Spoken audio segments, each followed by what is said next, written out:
अन्य लद्दाखी कस्बों में हाल ही की हिंसा ने क्षेत्र में लंबे समय से जारी असंतोष और प्रशासनिक चुनौतियों को उजागर किया है। 24 और 25 सितंबर 2025 को लद्दाख के विभिन्न हिस्सों में हुई झड़पों में 4 लोगों की मौत हुई और 80 से ज्यादा नागरिक घायल हुए। इसके तुरंत बाद प्रशासन ने कई शहरों में कर्फ्यू लगा दिया और लगभग 50 लोगों को हिरासत में भी लिया गया। दरअसल हिंसा की शुरुआत लेह एपेक्स बॉडी द्वारा आहूत बंद और राज्य का दर्जा व छठी अनुसूची में शामिल करने की मांगों के समर्थन में हुई थी। यह आंदोलन पिछले 4 वर्षों से चल रहा है और इसका नेतृत्व LAB और कारगिल डेमोक्रेटिक अलायंस कर रहे हैं। विश्लेषकों के अनुसार इस हिंसा के पीछे कई गहन कारण हैं। सबसे पहला कारण लद्दाख की विशेष राजनीतिक और संवैधानिक स्थिति से जुड़ा है। दरअसल साल 2019 में जम्मू कश्मीर से अनुच्छेद 370 और 35A हटाए जाने के बाद लद्दाख को अलग केंद्र शासित प्रदेश घोषित किया गया। इससे स्थानीय आबादी में ये भावना जगी कि उनकी सांस्कृतिक और प्रशासनिक पहचान खतरे में है।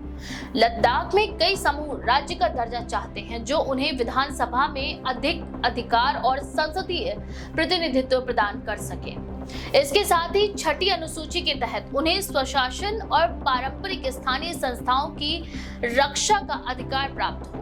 ये मांग विशेषकर उन क्षेत्रों में गहरी है जहां बौद्ध और शिया मुस्लिम आबादी बड़ी संख्या में है। दूसरा प्रमुख कारण सामाजिक और आर्थिक असमानताएं हैं। लद्दाखी युवा वर्ग को स्थानीय नौकरियों, पर्यटन और शिक्षा में सीमित अवसरों के कारण निराशा है। ये आर्थिक असंतोष लंबे समय से राजनीतिक असंतोष के साथ जुड़ा हुआ है। कारगिल और लेह में युवा सक्रिय रूप से प्रदर्शनकारी गतिविधियों में भाग ले रहे हैं। भूख हड़ताल जैसे शांतिपूर्ण विरोध के तरीकों के बावजूद प्रशासनिक नीतियों और केंद्र के धीमे संवाद से तनाव भी बढ़ा। विश्लेषकों का मानना है कि लद्दाखी युवाओं में ये भावना फैल गई है कि सरकार उनकी मांगों को नजरअंदाज कर रही है। तीसरा कारण पर्यावरणीय और जलवायु संबंधी मुद्दे हैं। दरअसल लद्दाख में ग्लेशियरों और जल स्रोतों पर दबाव बढ़ रहा है और स्थानीय जलवायु कार्यकर्ता सोनम वांगचुक ने इन मुद्दों को व्यापक रूप से उठाया है। कारगिल डेमोक्रेटिक अलायंस ने वांगचुक के नेतृत्व में आंदोलन का समर्थन भी किया, जिसमें जलवायु और स्थानीय संसाधनों के संरक्षण को शामिल किया गया। ये एक ऐसा तत्व है जिसने प्रदर्शन को व्यापक आधार दिया और युवाओं को आंदोलनों में जोड़ने का माध्यम बना। चौथा कारण राजनीतिक ध्रुवीकरण और केंद्र सरकार के दृष्टिकोण से संबंधित है। गृह मंत्रालय और स्थानीय प्रशासन ने आरोप लगाया कि कुछ राजनीति से प्रेरित तत्व इस आंदोलन को भड़काने का काम कर रहे थे। ये राजनीतिक परिप्रेक्ष्य अलग अलग समूहों और पार्टियों के बीच प्रतिस्पर्धा का परिणाम भी हो सकता है।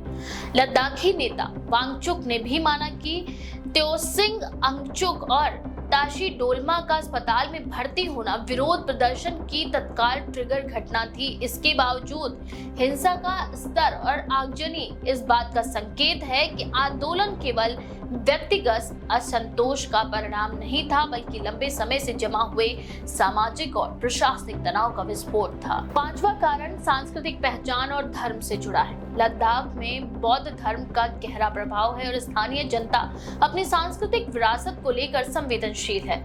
जब केंद्र शासित प्रदेश बनने के बाद स्थानीय हिज काउंसिल और प्रशासनिक संस्थानों के अधिकार सीमित हो गए तो ये भावना और तीव्र हो गई कि उनकी सांस्कृतिक और प्रशासनिक पहचान खतरे में है। इस संदर्भ में यह आंदोलन सांस्कृतिक संरक्षण, राजनीतिक अधिकार और स्थानीय स्वायत्तता की मांग का मिश्रित रूप है। हिंसा और कर्फ्यू की घटनाओं का विश्लेषण करने पर यह स्पष्ट होता है कि प्रशासन ने तत्कालीन स्थिति को नियंत्रण में लाने के लिए कठोर उपाय किए। लेह, कारगिल, जांस्कर, नुब्रा पदम, चांगतांग, द्रौस और लामा युक्त में दंगारोधी उपकरणों से लैस पुलिस और अर्धसैनिक बलों की तैनाती की गई। कारगिल में जिला मजिस्ट्रेट ने नागरिक सुरक्षा संहिता की धारा 163 के तहत निषेधाज्ञा जारी की, जिसमें 5 या अधिक लोगों के एकत्र होने, जुलूस निकालने या प्रदर्शन करने पर प्रतिबंध लगाया गया।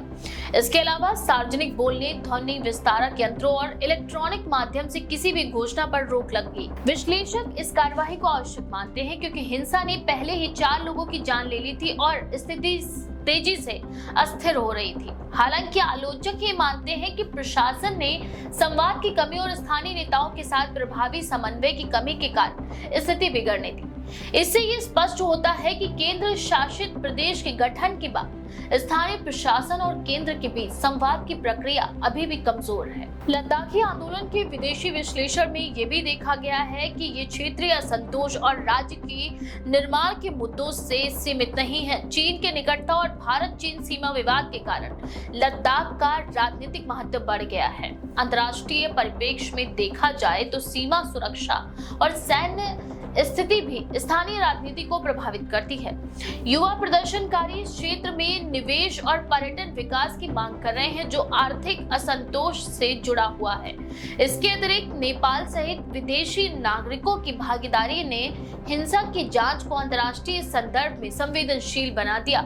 पुलिस ने पुष्टि की है कि घायलों में 3 नेपाल के नागरिक शामिल थे और जांच चल रही है कि क्या कोई विदेशी तत्व इस आंदोलन को भड़का रहा था। अंतर्राष्ट्रीय मीडिया और विशेषज्ञों का मानना है कि लद्दाखी आंदोलन केवल स्थानीय प्रशासन या केंद्र सरकार की नीतियों का परिणाम नहीं है, बल्कि ये वैश्विक संदर्भ में छोटे क्षेत्रीय आंदोलनों का एक उदाहरण है, जहां स्थानीय संतोष, सांस्कृतिक पहचान, राजनीतिक अधिकार और पर्यावरणीय मुद्दे मिलकर हिंसा की स्थितियों को जन्म देते हैं। उदाहरण के लिए पर्यावरणीय मुद्दों को शामिल करने वाले आंदोलन अक्सर युवाओं में अधिक सक्रिय होते हैं और सोशल मीडिया और वैश्विक नेटवर्किंग के माध्यम से तेजी से फैलते हैं।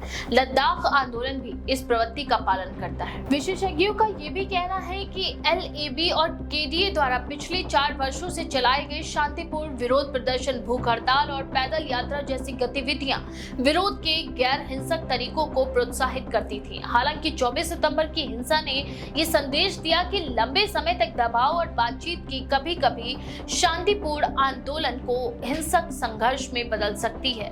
वांगचुक ने भी अपने बयान में ये स्वीकार किया कि ये उनके लिए व्यक्तिगत रूप से सबसे दुखद दिन था, क्योंकि पिछले 5 वर्षों में शांतिपूर्ण आंदोलनों के माध्यम से स्थानीय अधिकारों की मांग की जा रही थी। स्थानीय और अंतर्राष्ट्रीय विशेषज्ञ इस बात पर जोर देते हैं कि केंद्र और राज्य प्रशासन को लद्दाख में अपने नीति दृष्टिकोण को पुनः परिभाषित करना होगा। इसमें स्थानीय युवाओं के लिए रोजगार और शिक्षा के अवसर बढ़ाना, सांस्कृतिक और पारंपरिक अधिकारों की रक्षा करना और पर्यावरणीय मुद्दों के समाधान पर ध्यान केंद्रित करना शामिल है। वहीं इसके अतिरिक्त सीमा क्षेत्रों में सुरक्षा और अंतर्राष्ट्रीय सहयोग को ध्यान में रखते हुए प्रशासन को प्रभावी संवाद और तटस्थ निगरानी सुनिश्चित करनी होगी। राजनीतिक विश्लेषकों का ये भी मानना है कि आंदोलन भारत के आंतरिक संघीय ढांचे और स्थानीय स्वायत्तता की सीमाओं पर एक परीक्षा का रूप ले रहा है। राज्य का दर्जा और 6ठी अनुसूची में शामिल होने की मांग केवल प्रशासनिक मुद्दा नहीं, बल्कि ये स्थानीय समुदाय की राजनीतिक आकांक्षाओं, पहचान और अधिकारों का प्रतीक है। केंद्र की नीति और स्थानीय नेतृत्व की क्षमता इस संघर्ष के शांतिपूर्ण समाधान को निर्धारित करेगी। लद्दाख हिंसा का अंतर्राष्ट्रीय दृष्टिकोण ये भी संकेत करता है कि क्षेत्रीय अस्थिरता के पीछे केवल एक राजनीतिक समस्या नहीं, बल्कि आर्थिक, सामाजिक और पर्यावरणीय कारकों का मिश्रण है। युवा आंदोलन, भूख हड़ताल, जलवायु और संसाधनों का संरक्षण, सांस्कृतिक पहचान और राजनीतिक अधिकार, ये सभी तत्व इस हिंसा को समझाने के लिए आवश्यक हैं कि केंद्र और स्थानीय प्रशासन के बीच प्रभावी संवाद और नीतिगत संतुलन की स्थिति को नियंत्रित कर सकते हैं। विश्लेषकों के अनुसार भविष्य में लद्दाख में स्थायित्व बनाए रखने के लिए 3 मुख्य उपाय जरूरी हैं। पहला, राजनीतिक संवाद और स्थानीय प्रतिनिधित्व को बढ़ावा देना। दूसरा, युवाओं के लिए रोजगार और शिक्षा के अवसरों को सुनिश्चित करना। तीसरा, ये कि पर्यावरणीय और सांस्कृतिक संरक्षण के लिए प्रभावी नीति लागू करना। यदि इन उपायों को लागू किया गया तो हिंसा की संभावना भी कम हो सकती है और आंदोलन को शांतिपूर्ण ढंग से केंद्र और स्थानीय प्रशासन के साथ बातचीत में बदलना संभव हो सकता है। अंत में ये कहा जा सकता है कि लद्दाख हिंसा केवल एक स्थानीय घटना नहीं है, ये केंद्र और स्थानीय प्रशासन के बीच नीति और संवाद के अंतराल, सांस्कृतिक और राजनीतिक पहचान की सुरक्षा की मांग, युवा असंतोष, आर्थिक असमानताएं और पर्यावरणीय दबाव का सम्मिलित परिणाम है। ये स्थिति अंतर्राष्ट्रीय दृष्टिकोण से भी महत्वपूर्ण है, क्योंकि ये दिखाती है कि सीमा क्षेत्रीय स्थिरता, सांस्कृतिक संवेदनशीलता और स्थानीय प्रशासन की क्षमता किस तरह से सामूहिक हिंसा को प्रभावित कर सकते हैं। इसीलिए लद्दाख में हुई हिंसा को समझने के लिए केवल तत्कालीन घटनाओं पर ध्यान नहीं देना चाहिए। इसके पीछे के लंबे समय से जमा हुए असंतोष, राजनीतिक, आर्थिक, सामाजिक और पर्यावरणीय कारकों का गहन विश्लेषण भी आवश्यक है। साथ ही प्रशासन और सरकार को भविष्य में ऐसी घटनाओं को रोकने और शांतिपूर्ण समाधान खोजने के लिए रणनीतिक दृष्टिकोण अपनाना होगा। इसके बिना लद्दाख में स्थायित्व और विकास की दिशा में कदम रखना कठिन होगा। इस बारे में आपका क्या विचार है? अपनी राय कमेंट सेक्शन में जरूर लिखें। ऐसे और भी खबरों के लिए देखते रहें द पेज 19।